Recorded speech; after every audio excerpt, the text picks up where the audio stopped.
ಪೇಷಂಟ್ಗಳಿಗೆ ನೀರಿಲ್ಲ. ಈ ಸ್ಥಿತಿ ಬಂದ್ಬಿಟ್ರೆ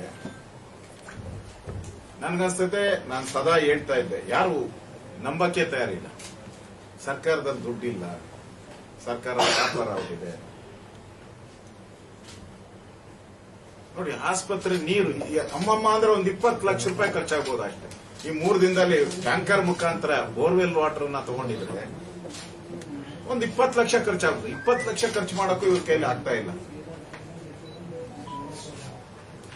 ಅಷ್ಟು ದರಿದ್ರ ಈ ಸರ್ಕಾರಕ್ಕೆ ಬಂದಿದೆ ಅನ್ಸುತ್ತೆ.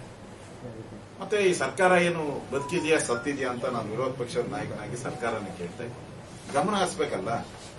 ಇದೊಂದೇ ಅಂತಲ್ಲ, ಇಡೀ ರಾಜ್ಯದಲ್ಲಿ ಇವತ್ತು ಸುಮಾರು 10 ರಿಂದ 15 ಜನ ಈ ಕಂಟಾಮಿನೇಟೆಡ್ ವಾಟರ್ ಇಂದ ಸತ್ತಿದ್ದಾರೆ. ನಾನು ಸ್ವತಃ ಸಿಎಂ ಅವರ ವರ್ಣದಲ್ಲಿ ಈ ಕಂಟಾಮಿನೇಟ್ ವಾಟರ್ ಇಂದ ಸತ್ತಿದ್ದಾರೆ.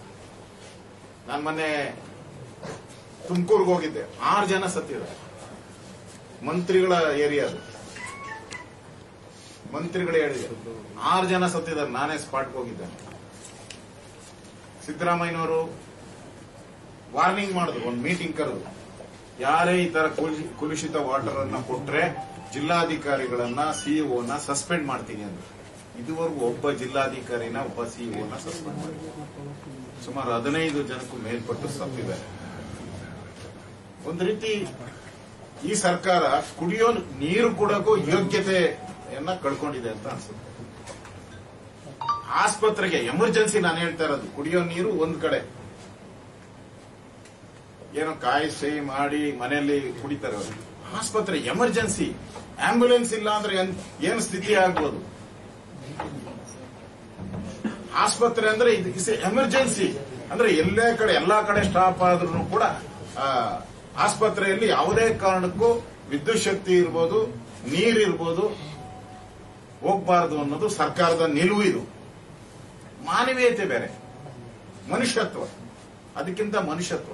ಒಂದು ಪ್ರಾಣ ಜೊತೆ ಚೆಲ್ಲಾಟ ಆಡುವಂತ ಸ್ಥಿತಿಯನ್ನ ಈ ಸರ್ಕಾರ ಮಾಡಿದೆ ಅಂದ್ರೆ ನನ್ಗನ್ಸ್ತೈತೆ ಇಡೀ ಸರ್ಕಾರನೇ ಒಂಥರ ಐಸಿಯುನಲ್ಲಿದ್ದಂಗೆ ಕಾಣಿಸ್ತೈತೆ. ಪೇಷಂಟ್ಗಳೆಲ್ಲ ಐಸಿಯುನಲ್ಲಿ ಇರೋದು, ಸರ್ಕಾರನೇ ಐಸಿಯುನಲ್ಲಿರೋದು. ಇದು ಕಡೆ ಗಮನ ಕೊಡ್ಬೇಕಾಯ್ತಲ್ಲ. 3 ದಿನ ಆದ್ರೂ ಸರ್ಕಾರ ಎಚ್ಚೆತ್ತುಕೊಂಡಿಲ್ಲ ಅಂದ್ರೆ ಇದಾಗಿದ್ದ 24 ಗಂಟೆಯಲ್ಲೇ ಸರ್ಕಾರಕ್ಕೆ ಮೆಸೇಜ್ ಹೋಗ್ಬೇಕಾಯ್ತಲ್ಲ.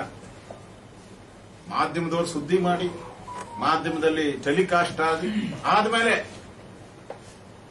ಸರ್ಕಾರ ಇನ್ನೂ ನನ್ಗನ್ಸುತ್ತೆ ಮಂತ್ರಿಗಳು ಯಾರು ಬಂದೋಗಿದಾರ?